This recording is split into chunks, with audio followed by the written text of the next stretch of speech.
नमस्कार, मैं सरांधा आप सभी दर्शकों का अन्नदाता कार्यक्रम में स्वागत करती हूं। किसान हमारे देश के अन्नदाता हैं और वे ही हमारे देश के भाग्य विधाता हैं। ऐसे ही भारतीय किसानों को खेती बाड़ी से जुड़ी हुई बहुत सी नई लाभकारी जानकारियां देने के लिए हर रोज सुबह हम आपके साथ आते हैं। तो चलिए कार्यक्रम शुरू करने से पहले देखते हैं क्या है आज के अन्नदाता में। अनार की बागवानी करके कमाएं अच्छा मुनाफा।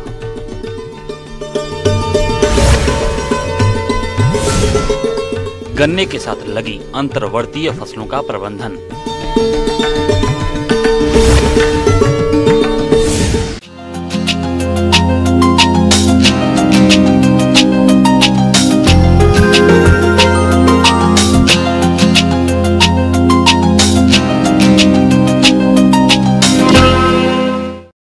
हमारे प्रदेश के बहुत से किसानों ने अनार के बाग लगा रखे हैं, लेकिन इन बागों को लगा देने मात्र से ही आपको अच्छा उत्पादन नहीं मिल पाएगा, बल्कि इसके लिए आवश्यक है कि आप इनमें किए जाने वाले आवश्यक कार्यों पर विशेष ध्यान देवें, ताकि इन बागों से अधिक फलों की प्राप्ति हो सके। तो आप अनार के बाग में कौन कौन से कार्यों को करें, आइए जानते हैं बागवानी विशेषज्ञ डॉक्टर हरदयाल से।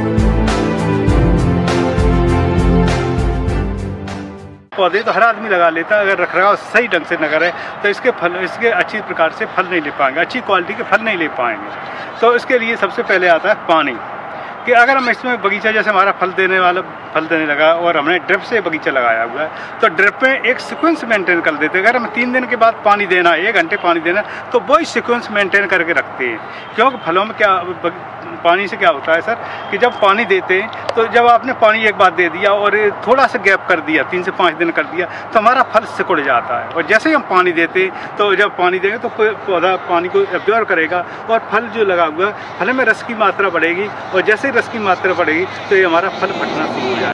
जब बाग में फल लगे हों तो सिंचाई पर विशेष ध्यान देने की जरूरत होती है। आप चाहें ड्रिप लाइन से सिंचाई करें या नाली विधि से करें, सिंचाई नियमित अंतराल पर करें और हल्की सिंचाई करें। अनार के बाग में संतुलित पोषक तत्व प्रबंधन बहुत महत्वपूर्ण है। मिट्टी में अगर किसी भी पोषक तत्वों की कमी होगी तो फलों की गुणवत्ता और उपज अच्छी नहीं होगी। इसलिए मृदा परीक्षण कराने के बाद जरूरत के हिसाब से उर्वरक डालें। अगर मृदा परीक्षण नहीं करा पाए हैं तो उस दशा में यूरिया 1 किलोग्राम, DAP 500 ग्राम और पोटास 400 ग्राम एक पौधे में दे सकते हैं। इसके अलावा गोबर की खाद 15 से 20 किलोग्राम प्रति पौधा की दर से जरूर दें। इनके प्रयोग की अगर बात करें तो गोबर की खाद और DAP की पूरी मात्रा और यूरिया पोटास की आधी मात्रा जुलाई में दें, और यूरिया पोटास की शेष मात्रा फल बनने के बाद 1 या 2 बार में प्रयोग करें। फल बनने के बाद आप सूक्ष्म पोषक तत्वों का स्प्रे भी कर सकते हैं। जिंक सल्फेट 4 ग्राम प्रति लीटर पानी और फेरस सल्फेट 4 ग्राम प्रति लीटर पानी। इसके अलावा जरूरी हो तो अन्य सूक्ष्म पोषक तत्वों का भी स्प्रे कर सकते हैं। भाई थोड़ा ये ध्यान रखें कि जो फल फटने के कई कारण हैं, जैसे बोरोन की डिफिशिएंसी, माइक्रोन्यूट्रिएंट होता है बोरोन, तो अगर बोरोन की डिफिशिएंसी होती है तब भी फल फट जाता है जाकर, या टेम्परेचर अधिक या कम हुआ तब भी फल फट जाएगा। तो इन सब बातों का थोड़ा ध्यान रखना है कि बोरोन की कमी है, लैब में टेस्ट करा करके बोरोन की कमी है तो बोरोन का स्प्रे करवाना जरूरी है। थोड़ा इस तरह से जो मेरी बताई हुई बात पर ध्यान रख करके इस तरह से करेंगे तो अधिक से अधिक उनको फायदा होगा और अधिक से अधिक आय मिलेगी।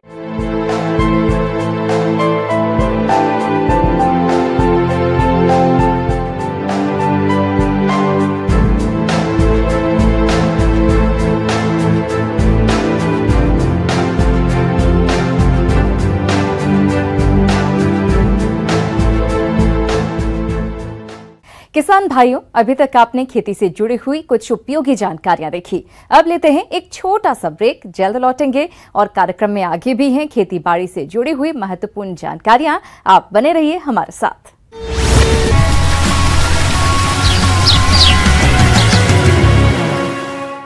ब्रेक के बाद आप सभी दर्शकों का अन्नदाता में स्वागत है। चलिए अब रुख करते हैं अगली कड़ी की ओर।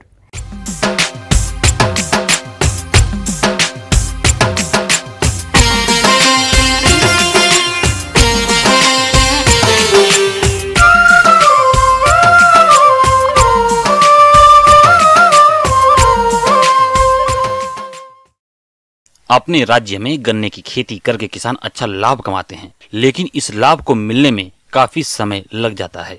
इसलिए किसान गन्ने के साथ कम अवधि में तैयार होने वाली अन्य फसलों को लगाते हैं। तो जिन किसान भाइयों ने गन्ने के साथ अन्य फसलें लगा रखी हैं, तो वे इनका प्रबंधन कैसे करेंगे, आइए जानते हैं कृषि वैज्ञानिक डॉक्टर अनिल कुमार से।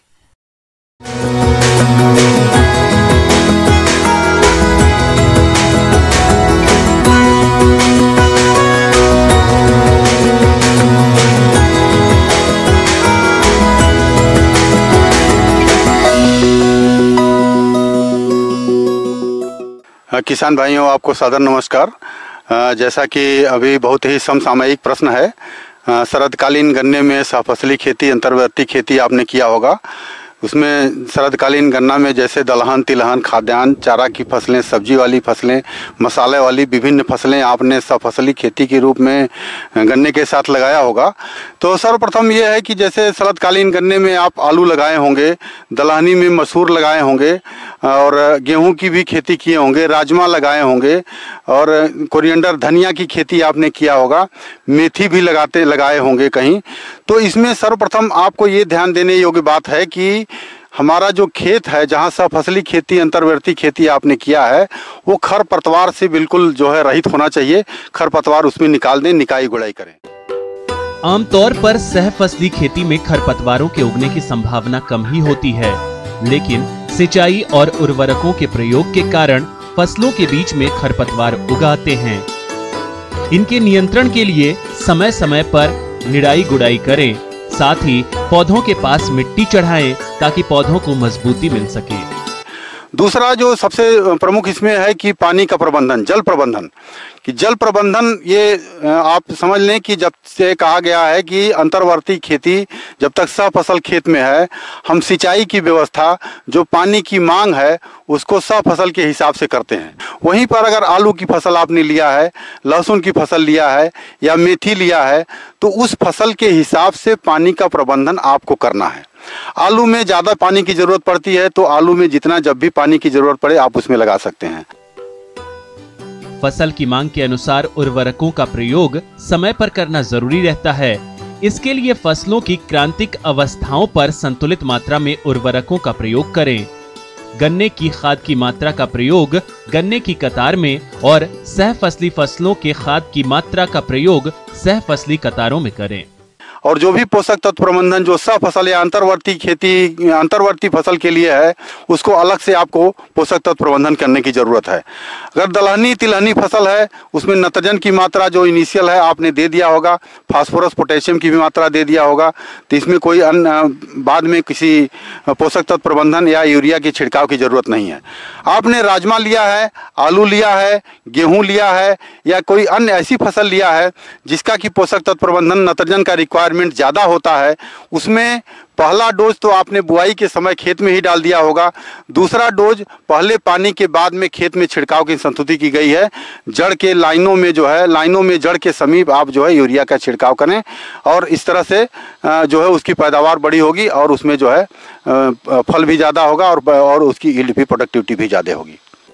इस समय तापमान में गिरावट आ रही है, ऐसे में फसलों पर इसका दुष्प्रभाव पड़ता है। गन्ने की फसल तो पाले के प्रभाव से बच जाती है, लेकिन कई बार सहफसलें जैसे आलू, चना, मटर, सेम, मिर्च आदि पर इसका प्रभाव पड़ता है। इसलिए पाले पड़ने पर फसलों में हल्की सिंचाई करें, खेत के चारों ओर फसल अवशेष का धुआं करें, साथ ही हो सके तो सहफसलों पर 2% थायो यूरिया या सल्फेक्स 3 ग्राम प्रति लीटर पानी में घोलकर छिड़काव करें। जो प्रमुख बीमारियां इन फसलों में लगती हैं उसका भी आपको देखभाल इसी समय करने की ज़रूरत है। कि जैसे आलू में इस समय मौसम आप देख रहे हैं तो मौसम के हिसाब से उसमें कुछ जो है फफूंदी नाशक आपको छिड़कने की ज़रूरत है। जैसे डाइथेन M45 2.5 kg प्रति हेक्टेयर 500 से 600 लीटर पानी में घोल बना के डाल सकते हैं। अगर जो है कीट पतंगों का प्रकोप है, सरसों आपने लगाया है, माहू या उसमें माहू का प्रकोप अगर आपको दिखता है तो उसमें इमिडाक्लोरोपिड 0.5 ml पर लीटर के हिसाब से घोल बना करके छिड़कने की संस्तुति की जाती है। इसी तरह से अन्य फसलों में भी जहाँ पे आप देखें कोई कीट पतंगे लगते हैं तो इमिडाक्लोरोपिड एक दवा है, सभी फसलों में आप छिड़क सकते हैं। गन्ने की सह फसली फसलों की सतत निगरानी करें और फसलों में कीट व्याधियों का रोकथाम के लिए जरूरी उपाय अपनाएं। रोग ग्रसित पौधों को उखाड़कर नष्ट कर दें। कीट व्याधियों के नियंत्रण के लिए प्रकाश, फेरोमोन और चिपचिपे पीले ट्रैप का प्रयोग करें। दूसरा, आलू की फसल में डाइथेन M45 लगा सकते हैं। तीसरा जो एक प्रमुख मुद्दा है, गेहूं की फसल अगर आपने लिया है अंतर्वर्ती खेती के रूप में तो CRI स्टेज एक होती है, क्राउन रूट इनिशिएशन स्टेज, उसमें पानी की व्यवस्था आप करें। उस स्टेज में पानी नहीं देने पे आपकी गेहूं की फसल को बहुत ज़्यादा नुकसान होता है, उसकी पैदावार कम हो जाती है। आगे और भी हैं खेतीबाड़ी से जुड़ी हुई बहुत सी रोचक जानकारियां, पर यहां पर रुकेंगे एक और ब्रेक के लिए। जल्द हाजिर होते हैं। ब्रेक के बाद एक बार फिर से आप सभी दर्शकों का अन्नदाता कार्यक्रम में स्वागत है। बढ़ते हैं अगली प्रस्तुति की ओर।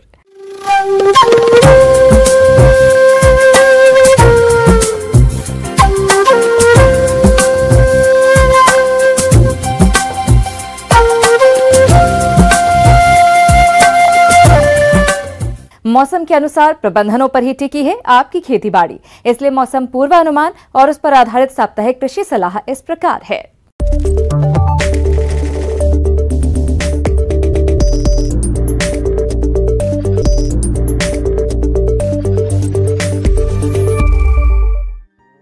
ग्रामीण कृषि मौसम सेवा, भारत मौसम विज्ञान विभाग, हनुमानगढ़ द्वारा भेजे गए मौसम पूर्वानुमान रिपोर्ट के आधार पर इन क्षेत्रों में 8 जनवरी को आसमान साफ रहने के अलावा शेष दिनों में आंशिक रूप से बादल छाए रहने की संभावना है। 9 जनवरी को जिले में कहीं कहीं मेघ गर्जन, छुटपुट तथा हल्की बारिश के साथ ओलावृष्टि की संभावना है। अगले 3 दिनों के दौरान अधिकतम तापमान 21 से 23 डिग्री सेल्सियस तथा न्यूनतम तापमान 10 से 14 डिग्री सेल्सियस रहने की संभावना है। क्षेत्र में सापेक्षिक आर्द्रता 22 से 94% के बीच हो सकती है। हवा की गति 3 से 11 किलोमीटर प्रति घंटे के बीच हो सकती है। किन्नू, अमरूद इत्यादि फल वाले छोटे या नए पौधों को पराली, सरकंडे से ढक सकते हैं। कम क्षेत्र जैसे किचन गार्डन, फूल, सजावटी पौधे, नर्सरी आदि को तिरपाल से ढककर बचाव किया जा सकता है। गेहूं की फसल में जिंक की कमी के कारण पौधों में वृद्धि रुक जाती है। पत्तियों के बीच की नस के पास से समानांतर पीली पड़नी प्रारंभ हो जाती है तथा नस हरी रहती है। यह कमी पौधों में फुटान के समय शुरू की तीसरी अथवा चौथी पत्ती से प्रारंभ होती है। नाइट्रोजन उर्वरक देने के बावजूद भी जिंक की कमी वाले पौधों में हरापन नहीं आता है। जिंक की कमी के लक्षण प्रकट होने पर चिलेटेड जिंक का प्रयोग 3 ग्राम प्रति लीटर पानी की दर से छिड़काव करें। सरसों की फसल में सफेद रोली रोग के प्रथम लक्षण दिखाई देते ही पहला छिड़काव मेटालॉक्सिल 0.2% की 2 ग्राम मात्रा प्रति लीटर पानी की दर से घोलकर छिड़काव करें। चने की फसल में फली छेदक कीट की निगरानी हेतु फेरोमोन ट्रैप 3 से 4 प्रति एकड़ उन खेतों में लगाएं जहां पौधों में 10 से 15% फूल खिल गए हों। इसके अलावा टी अक्षर आकार के पक्षी बसेरा खेत में विभिन्न जगहों पर लगाएं। इस मौसम में पालक, धनिया, मेथी की बुआई कर सकते हैं। पत्तों के बढ़वार के लिए 20 किलोग्राम यूरिया प्रति एकड़ की दर से छिड़काव कर सकते हैं। इस मौसम में आलू और टमाटर की फसल में झुलसा रोग की निरंतर निगरानी करते रहें। लक्षण दिखाई देने पर कार्बेंडाजिम 1 ग्राम प्रति लीटर पानी या डाइथेन M45 2 ग्राम प्रति लीटर पानी की दर से घोलकर छिड़काव करें। फल वाले बागों में फल की तुड़ाई के तुरंत बाद पेड़ों से मृत, रोगग्रस्त, सूखी और अवांछित शाखाओं को इस महीने के दौरान हटा दिया जाना चाहिए। उसके बाद बोर्डेक्स मिश्रण का तुरंत स्प्रे करें। युवा बछड़ों को शुष्क बिस्तर और कपड़े प्रदान करके ठंड के मौसम से बचाएं। और गनी बैग के पर्दे से सर्द हवाओं को रोकें। नियमित रूप से पशु को खनिज मिश्रण खिलाएं। कोलेस्ट्रम को बछड़ों को उनके जन्म के 30 मिनट के भीतर पिलाया जाना चाहिए। मुर्गियों और अन्य पक्षियों में इस समय बर्ड फ्लू के लक्षण देखे जा रहे हैं।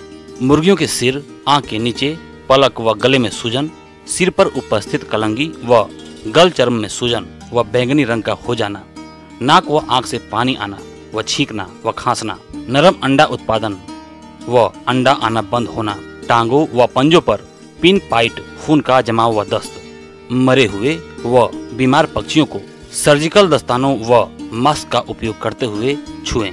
मरे हुए पक्षियों तथा उनके संपर्क में आई चीजों को उचित रूप से जलाकर नष्ट कर दें।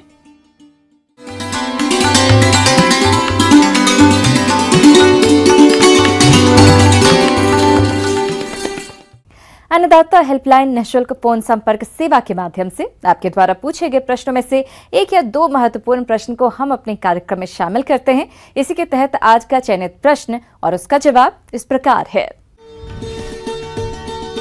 आज की अन्नदाता हेल्पलाइन में हमने जिस प्रश्न को शामिल किया है उसे पूछा है बोरखेड़ा जिला धौलपुर के रतन लाल ने। आपने राजमा की फसल में रोगों की रोकथाम के बारे में जानकारी चाहिए है, तो इसके लिए देखिए कार्यक्रम का यह अंश।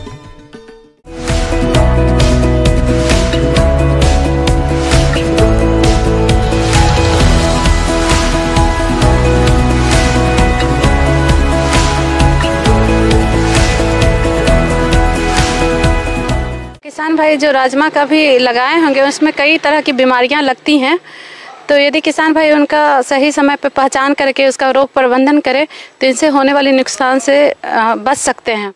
राजमा की फसल दलहनी फसलों में प्रमुख फसल है और फसल इस समय बढ़वार की अवस्था पर है और इस समय में कुछ रोगों का प्रकोप हो रहा है, तो समय रहते इन रोगों की रोकथाम किस प्रकार से करें। दूसरी जो इसमें बीमारियां लगती है वो जो हम अभी आपको मेजर बता रहे हैं जो कि बहुत ज़्यादा देखने को मिलती है खेतों में। दूसरी बीमारी हमें देखने को जो मिलती है वो कॉमन बीन मोजैक बोलते हैं या फिर yellow mosaic. Common bean mosaic का क्या लक्षण है?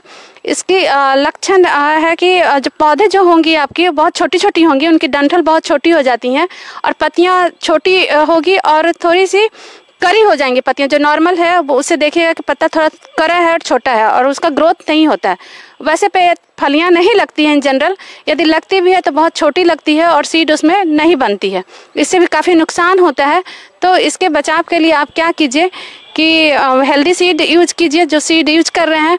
दूसरे की यदि सीड जब आप लगाते हैं पौधे को तो उसी समय आप स्प्रे कीजिए 15 दिन के इंटरवल पे। क्रोटोफॉस या डाइमोथेट @0.2% की दर से आप इसको स्प्रे कीजिए।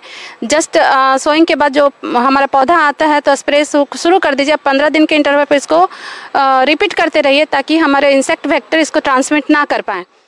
राजमा के प्रभावित पौधे के बीज पत्र पर पीले भूरे चित्तेदार धब्बे दिखाई देते हैं। पत्तियों की ऊपरी, निचली एवं साथ ही साथ तनों पर भी गहरे रंग के धारीदार धब्बे दिखाई देते हैं। बीजोपचार थायरम प्लस कार्बेंडाजिम 3 ग्राम प्रति किलोग्राम 20 ग्राम की दर से उपचार करें। मैंकोजेब का छिड़काव 0.25%, 2.5 ग्राम प्रति लीटर दर से अथवा कार्बेंडाजिम 0.1%, 1 ग्राम प्रति लीटर का 2 से 3 बार पत्तों पर छिड़काव बुआई के 40, 60 एवं 75 दिन के बाद करें। संक्रमित पौधों को खेत से बाहर निकालें तथा फसल अवशेष को नष्ट करें। तो इससे निदान प्राप्त किया जा सकता है। इसमें जो बीमारियां और आती है हमारे क्लाइमेट चेंज के कारण बहुत सारी नई बीमारियां भी आने लगी हैं। जैसे कि आपका रतुआ रोग हुआ, रस्ट हुआ, उसमें क्या होती है कि पौधे पत्तों पे पीले भूरे रंग की फफोले बनने लगती हैं, जो कि फफोले बाद में फूट के उसके पाउडर लाइक भूरा जो होते हैं पाउडर लाइक पूरे लीफ पे स्प्रेड कर जाते हैं। इवन स्टेम पे और फलियां पे भी ये देखने को मिलती है। इससे क्या होता है कि हमारा फोटोसिंथेटिक एक्टिविटी कम जाती है और उससे हमें क्वालिटी सीड का प्रोडक्शन नहीं होता है। इवन जो जितना होनी चाहिए उपज उस उपज में काफ़ी गिराव आती है। तो इसके बचाव के लिए आप कीजिए कि फोलियर स्प्रे कीजिए जब पौधे आती है और देखिए कि थोड़ा सा तापमान में बदलाव आ रही है, थोड़ा सा टेम्परेचर ज़्यादा हो रहा है, ह्यूमिडिटी के कोल्ड क्लाइमेट से थोड़ा सा चेंज हो रहा है, तो आप इसको मैंकोजेब @2% या COC @0.3% की दर से आप पर्णीय छिड़काव कीजिए तो इस रोग से बच सकते हैं। इसमें और बीमारियां एक आती है फुजेरियम ड्राई रूट रॉट की। इन जनरल आपका यदि सॉइल सिक है तो उस समय आती है, आप उसमें नमी अच्छे से मेंटेन नहीं किए हैं तब भी जड़ गलन की प्रॉब्लम रहती है जो कि पिथियम एफिनिडेरमेटम के कारण होती है। तो वहाँ पे ड्रेनेज जो सिस्टम है, जल निकास की सिस्टम है को वहाँ पे अच्छा कीजिए कि जल रुकाव ना हो खेत में। दूसरी यदि होती है फ्यूजेरियम ड्राई रूट रॉट के कारण तो वो है कि मिट्टी में हमारे पौष्टिक तत्व की कमी से इसका प्रकोप और ज़्यादा बढ़ जाता है। तो वहाँ पे आप फर्टिलिटी अच्छा मेंटेन कीजिए और जो यदि प्रॉब्लम है तो वो ऐसे सॉइल में दोबारा खेती ना करें और फसल चक्र का उपयोग करें और अपनी मृदा को उपचारित करें। ट्राइकोडर्मा है 60 kg पर हेक्टर की दर से आप उसको उपचारित कर सकते हैं। तो इस तरह से जो भूमि जनित रोग हैं उनसे बच सकते हैं।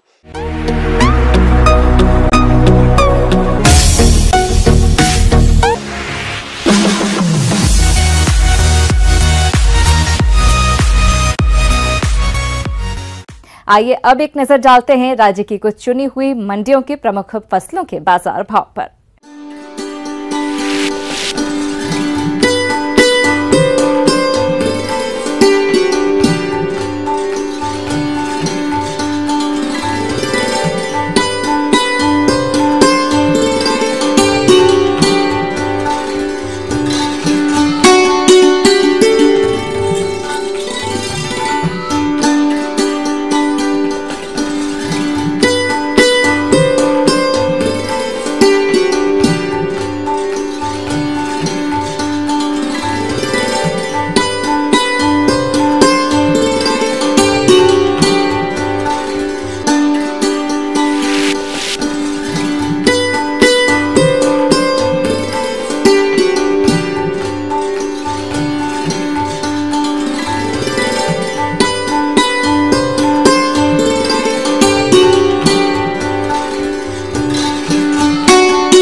किसान भाइयों, अन्नदाता आपकी सेवा के लिए संकल्परत है। कृषि संबंधित समस्या और सुझावों के लिए आप हमें इस पते पर संपर्क कर सकते हैं। प्रोड्यूसर अन्नदाता, news 18 Rajasthan, Ramoji film city, Hyderabad 501512। साथ ही आप हमें ईमेल भी कर सकते हैं। हमारा ईमेल है p18annadatarajasthan@nw18.com। इसके अतिरिक्त आप हमें निःशुल्क हेल्पलाइन नंबर 18004192-155 पर सोमवार से शनिवार सुबह 10 बजे से शाम 4 बजे के बीच संपर्क कर सकते हैं। किसान भाइयों, अब समय हो रहा है आपसे विदा लेने का, तो हमारी पूरी अन्नदाता टीम को दीजिए इजाजत। कल फिर आपसे मुलाकात होगी कृषि संबंधित कुछ और महत्वपूर्ण जानकारियों के साथ। नमस्कार।